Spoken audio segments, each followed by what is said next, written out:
ត្រីស្ងាត់មកទន្លេ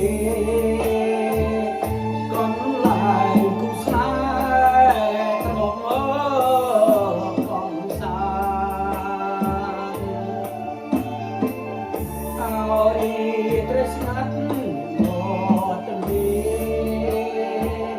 កន្លែងគូស្នេហ៍ត្រឡប់មកកំសាន្ត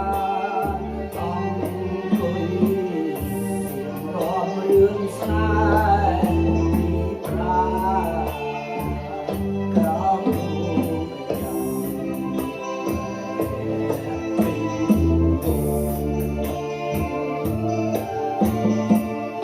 ដើមដូ